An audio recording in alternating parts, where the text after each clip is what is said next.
Hello, I'm Darren Jordan. This is Counting the Cost on Al-Jazeera, your look at the world of business and economics. This week, accusations of being an $800 billion super spreader of hate, disinformation and lies. Is it time to break up Facebook for killing off the competition? The rise and fall of the middle class. The pandemic destroys 2 decades of poverty reduction, but this time it's urbanites who've been hit the hardest. We find out why. And the last oil and gas frontier, Namibia is selling off licenses to the world's biggest oil companies. But environmentalists are concerned that fracking for shale could destroy elephant habitats and water supplies. Now, $70 billion in revenue, 1.8 billion active users, and worth more than $800 billion. Facebook must be doing something right in catering for the world's desire to connect. But there's a darker side to Mark Zuckerberg's social media company. Some say the platform has pushed Holocaust denial, genocide, and it's a super spreader of falsehoods. And it's accused of being a home to anti-vaxxers, political conspiracies, and disinformation. So just how did it get so big? Well, it crushed the competition through acquisitions, copycat products, and throttling news content providers. Well, the only time it's been held to account was for the misuse of data by Cambridge Analytica, which also worked on President Trump's 2016 presidential campaign. During that time, the network was used to spread misinformation. Facebook was fined $5 billion, a slap on the wrist for such a huge company. But it may be hit with another antitrust lawsuit, possibly in November. That's according to the Washington Post. And a Biden victory could see the social media company being broken up. Facebook, along with the likes of Google and Amazon, have been forewarned by the Democrats that they're abusing their market positions. Facebook has been accused of being a monopoly and pretty much competing against itself after the 2012 acquisition of Instagram. And the company has been accused of tinkering with its algorithms to give more prominence to right-wing sites. Zuckerberg has even courted right-wing commentators and regularly talks to Trump's son-in-law, Jared Kushner. Facebook was used to promote genocide in Myanmar, and its India operations have been accused of allowing right-wing politicians to spread hate, all to curry favour with Prime Minister Narendra Modi's ruling party.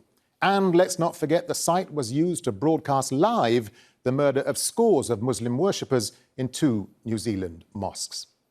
So far, only Google has been hit by a US lawsuit for anti-competitive behaviour. The case focuses on payment it gives to phone makers to make sure its search engine is the preferred choice. The European Union has successfully sued Google for abusing its power on Android phones, favouring its own products in search results and stopping websites from using rival ad sellers. All in all, Google has paid more than $9 billion in fines to the EU. So there's lots to discuss here. Joining me now from St. Gallen in Switzerland is Miriam Baiten. Miriam is Assistant Professor of Law and Economics at the St. Gallen University. Miriam, great to have you on the programme. So how likely is it then, the breakup of Facebook and other big tech companies? Well, the digital chief of the European Commission said yesterday to be cautious with this instrument because we would have very lengthy legal proceedings. But one question also is, what would breaking up big tech achieve for consumers? An important thing to understand about these platforms is that they're networks, and so they become more valuable as more users join them. And that means that already big platforms tend to become bigger. And we have to ask ourselves, if we were to break up a company like Facebook, if the result would simply be that the process repeats itself and we end up with one big social network once again. Yeah, and it's interesting, Miriam, that the EU has been more successful than the US in taking on companies like Google, Facebook, Microsoft. What do you think is behind the EU's success doing that? Well, the EU seems to have been more active in the past couple of years in this area with investigations into Google and Apple and Facebook in Germany as well. I do think that the US is catching up now. I think there's just more willingness now in the US politically and maybe just among people to do something and to rein in the power of big tech. So how would you then go about limiting the power of Facebook? Would you split off Instagram, split off WhatsApp? Well, as I said, splitting these off or breaking them up, we have to see if that's going to be the solution. With Facebook and WhatsApp, one of the main concerns for consumers in the end is the data that are being collected about them. And so antitrust has some instruments that we can use to do something about that. Big dominant platforms are not allowed to abuse their dominant position, but I think we'll need instruments outside antitrust as well. We'll need privacy laws, data protection laws to stop companies from collecting too much data about us and from using the data in ways that we don't agree with. And that's an interesting point you make, Miriam, because in the old days, competition rules came down to price. But now, as you say, it's all about personal data. So where do we start with putting a value on data as a commodity and limiting companies like Google and Facebook to our personal data? That's a very difficult question indeed. A lot of people have been writing and thinking about this. How do we value this data? For antitrust authorities, it's difficult to say, well, this is too much data collection. And for consumers, it's difficult to know, is this too much? We'll see a price that gets higher, but we don't always know what data are collected about us. And so, again, I think that's a problem that not only antitrust authorities can solve, but we'll have to look at other ways. We'll have to strengthen data protection authorities, make sure that they're funded well, that they have the resources to enforce rules on data protection. Like in the EU, we have the General Data Protection Regulation that makes sure that companies are limited in what they can do with our data. I personally think that's a more fruitful way forward than trying to value the data per se. But in antitrust law, we'll need to have a look at the value of data in other areas, such as merger control. We might want to look at acquisitions when companies have a lot of data, even if they might not be making a lot of profit yet. So how do we then, Miriam, go about improving competition? I mean, some of the big tech companies seem to just copy what's out there. I mean, even Facebook has attempted to make its own version of TikTok. Well, I think there are several instruments. One in competition law is that we might want to strengthen merger control. And so that means tougher standards. Maybe we want merging parties to prove to us that an acquisition is beneficial. Other than breaking up big tech, we might want to have a look at all the companies that big tech companies have been acquiring in the last couple of years. But we might need to look outside of competition law as well and look at regulation. As I said, data protection regulation, but maybe other types of regulation as well for the behavior of these tech companies. So let me just get a final thought from you, Miriam. I mean, if any country is going to implement the breakup of these big tech companies, it has to be the United States. I mean, we all remember when they forced Microsoft to unbundle Internet Explorer from its Windows package. And ironically, that opened up the way for Google's browser. Absolutely. Well, so that's something that I think the US is looking into now in their investigation into Google. It's a bit similar to what the European Commission did in 2018, essentially looking at tying and bundling, saying, well, you're a dominant company, and so you cannot use your market power in one market to try and gain market power in another market. We'll see if they can stop Google from, for example, making Google Chrome the standard browser on lots of phones. I think that would be one way to start for sure. Miriam Byten, great to get your thoughts. Thank you for talking to Counting the Cost. Thank you. Thank you. Now, the last 2 decades have seen a remarkable reduction in global poverty, but that is all about to be undone by the coronavirus pandemic. Those falling back into poverty are not the people you'd most likely associate with being poor. The World Bank says the new poor are relatively well-educated, living in cities and towns and in middle-income countries. So where are those middle-income countries? Well, they're in South Asia and sub-Saharan Africa. The pandemic will push up to 115 million people into extreme poverty this year, which the bank defines as living on less than $1.90 a day. So what can be done to help the new poor and reverse the rise in poverty? Well, to answer that and more, let's talk to Carolina Sanchez-Paramo. She joins us via Skype from Washington, D.C., where she's the World Bank's Director of the Poverty and Equity Global Practice. Carolina, great to have you on the program. So what exactly is pushing the middle classes back into poverty, do you think?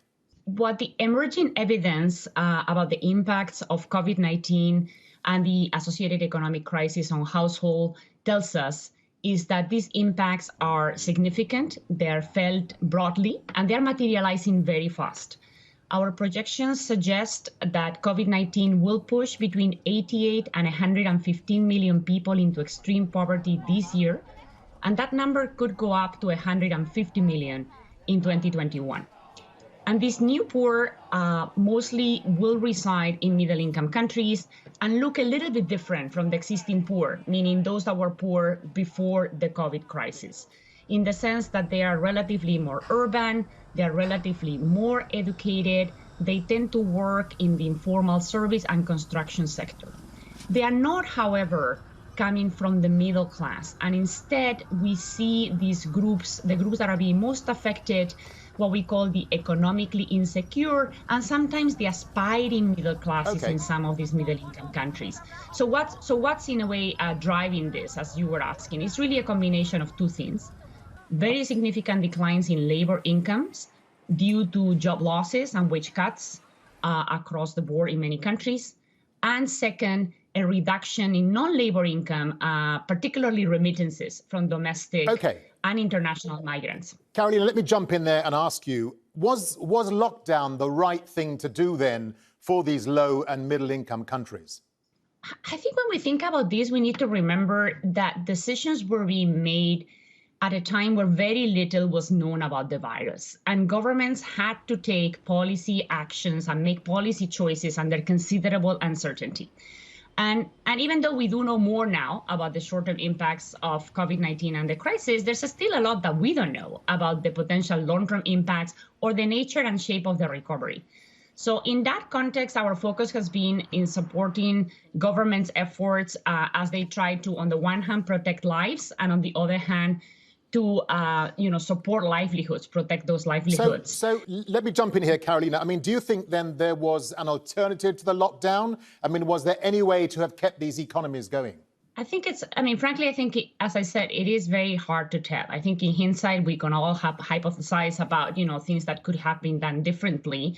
But I think we need to focus on the fact that in many places, even in the context of lockdown, significant efforts were made to, as I said, protect lives on the one hand through, a health response, and at the same time, protect livelihoods, which was one of the main concerns that we had, particularly for the poor and the vulnerable. And it is worth pointing out, Carolina, I mean, this ends a 20-year decline in poverty reduction. But what was behind that reduction, do you think? You're right that, the last few decades have been witness to unprecedented progress in extreme poverty reduction, with the global extreme poverty rate falling from 35% in 1990 to under 10% earlier this year.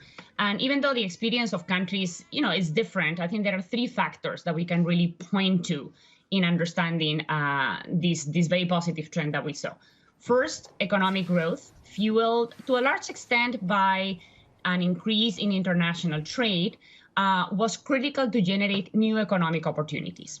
Second, investments in human capital, health and education, and a rapid increase in financial inclusion of the poor and the vulnerable basically meant that these groups were able to take advantage of those new economic opportunities. And then finally, this is a period when we've seen a very rapid expansion, particularly in middle and low-income countries, of safety net programs that protect those that were lifted out of poverty from falling back into poverty again. So it's really a combination of those three factors. So, Carolina, let me ask you to gaze into your crystal ball then. I mean, assuming we are able to get a vaccine, how long do you think it'll take to reverse this decline? Darren, as I said, we're in the midst of the worst reversal in poverty reduction that we've had since we started to monitor it systematically, in 1990. So I think it's quite clear that reversing this will not be easy and will not be quick. Our projections show that global poverty rates will be about 7% by the year 2030, based on historical growth rates and assuming no increases in inequality. And they could be up to 8.6% if inequality were to increase by 1 percentage point per year over the next decade, which, given what we know about previous pandemics, is actually quite likely to happen. So in this context, what's very clear is that we need swift, significant, and sustained action by governments and development partners to promote and support a strong recovery and reverse this reversal ultimately. Absolutely. So just talk us through quickly, Carolina, what governments need to do, because if they do spend more, where does that money come from? So in these first few months, as I said earlier, the focus has been very much on fighting the pandemic and protecting households and firms. And given the magnitude of the shock, that has, required significant resources. So we see governments across the world using a variety of strategies to deal with this, including reprioritization of existing spending, and when possible, mobilizing additional fiscal resources. But in many cases, these efforts have not been enough given the needs of the moment. And that's why the World Bank and the IMF, together with the G20 countries, have supported the suspension of debt service payments for low-income countries in order to create additional fiscal space. Carolina Sanchez-Parama, we have to leave it there. Thank you very much indeed for talking to Counting the Cost. Thank you. Thank you very much. Well, Brazil is the world's third largest food producer, but new data has revealed that more than 10 million Brazilians are going hungry. And as the coronavirus pandemic plunges more people into poverty, that number is set to get worse. Monica Yanakiev reports. There's no shortage of healthy food in this bustling street market in Rio de Janeiro. The COVID-19 pandemic may have crippled Brazil's economy, but it still produces enough to feed 1/6 of the Earth's population, something President Jair Bolsonaro made a point of reminding world leaders at this year's UN General Assembly. No Brasil, despite the international crisis, Brazil's agricultural production never stops, and we produced enough to feed 1 billion people. Yet more than 10 million Brazilians experience severe food insecurity, according to government data just released by the Brazilian Institute of Geography and Statistics. And that was before the coronavirus pandemic. Now the situation is worse. Poverty has always been a problem in Brazil, but the poor were invisible. The pandemic is showing hunger's true face. Ana Cláudia used to organize tourism events in Austria. She returned to Brazil for a short visit, but ended up staying to work as a volunteer in a soup kitchen. Most of these people in this line lost their jobs to the recession and the pandemic, like Paulo Miranda, who left his small town to look for work in Rio de Janeiro. The coronavirus left me stranded here and homeless, but at least I'm getting fed and can use the public bathroom to bathe 3 times a week. According to a UNICEF survey, during the first months of the pandemic, the number of hungry in Brazil rose dramatically. 1 in every 5 Brazilians went hungry or admitted not having enough money to buy food. The population as a whole lost about half of its income, but families with children and adolescents suffered a bigger loss of 63%. Brazil is still the world's third largest producer of food. Much of it is sold abroad. Last year, Brazilians exported $32 billion worth of agricultural products to 180 countries. But experts are warning the government that the country may soon be back on the United Nations hunger map. It's a place Brazil had left 6 years ago. Now, Namibia is often described as the last oil frontier. It's a country that's known for its uranium and diamonds. But in the last few years, the oil industry has been beating a path to its door. But no commercial deposits have been found yet. But that hasn't stopped oil companies from snapping up licenses to drill. Recon Africa, a small Canadian oil company, plans to begin drilling in the north of the country. There's thought to be around 11 billion barrels of oil in that area. But most, if not all, is shale. And that has environmental activists up in arms because they believe it'll endanger local wildlife and communities.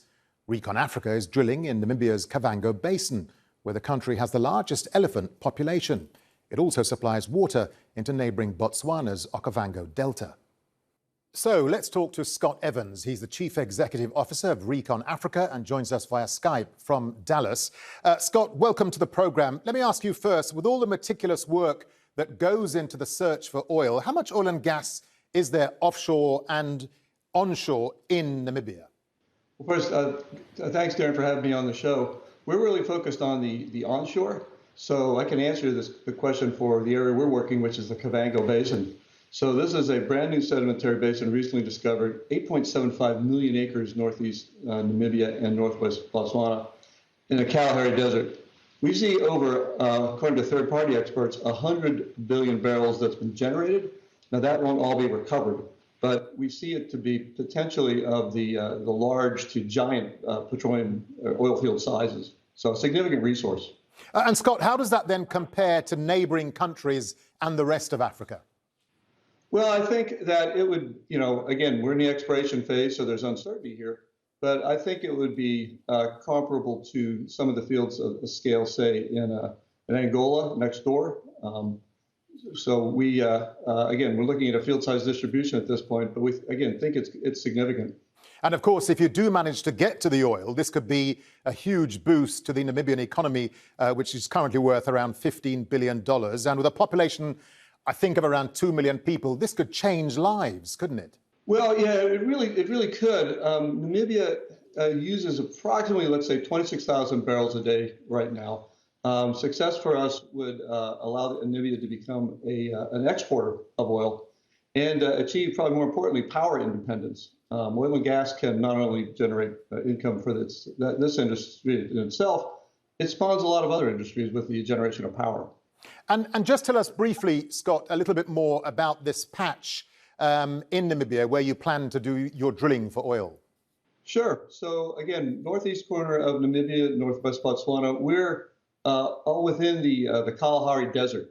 So it's an area that's been lightly populated, I think some agriculture, but an area that is well served by infrastructure. One of the things that attracted us to Namibia is the general overall good infrastructure, very stable government. The fiscal terms are quite good, so it's a great place to do business. But where we are is again in the Kalahari Desert, so we have to be mindful of taking care of that. Yeah, and that's an interesting point you make, Scott, because it's also an environmentally sensitive site. It's a huge elephant reserve. It has a conservation area, World Heritage sites, and of course, a source of water for neighboring Botswana. Yeah, so we are absolutely focused on environmental and social governance in our operations. We are following all the Namibian regulations and policies, plus international best practices. The things you refer to, we refer to as no activity zones, areas where we won't work, we'll have buffers around them. And this is going to include the parks, reserves, rivers, deltas, and community sites. We have local expertise. These have to be locally involved practices, but we're going to make sure that we do everything in a proactive manner. And of course, the oil price at the moment stands at around $40 a barrel. That's pretty low. Is that going to hinder your ability to explore for oil, Scott? Well, we are quite well funded. We have an exciting story, and you don't see a new basin. I'm a geologist every day. So at $40, given it's onshore, given we're looking at conventional reservoirs, we do think that we have good economics, could be better, of course, but we're proceeding with our program as our first well at the end of the year. So let's just go back to the environment for a second. I mean, can you 100% guarantee that when you frack for this oil, that you're not going to damage the local area, including contaminating local water supplies? Well, so 2 points on that. First, we aren't going to be fracking. We never have planned to frack. We're looking for conventional reservoirs that don't require that technique. So you won't find that in our plans or in our equipment or anything like that. So fracking is not part of it. We want conventional reservoirs that flow naturally on their own. Second part, we are very focused on water resource management. So what's that mean? That has three basic tenets: protection of the aquifer and management of it, as you mentioned, but also surface water management and drainage. And then, as I alluded to earlier, buffer zones. So we have to steward the environment. We have to make sure that the local industries keep going, tourism, agriculture. But we have plans in place and have great cooperation with our local partners to do so. Scott Evans, we have to leave it there. Thank you very much indeed for talking to Counting the Cost. Thank you very much. Thank you very much, Darren. Have a good evening. And that is our show for this week. But remember, you can get in touch with us via Twitter. Use the hashtag AJCTC when you do, or you can drop us an email. countingthecost@aljazeera.net is our address. And there's more for you online at aljazeera.com/CTC. That'll take you straight to our page, which has links and entire episodes for you to catch up on. Well, that's it for this edition of Counting the Cost. I'm Darren Jordan. From the whole team here, thanks for joining us. The news on Al Jazeera is next.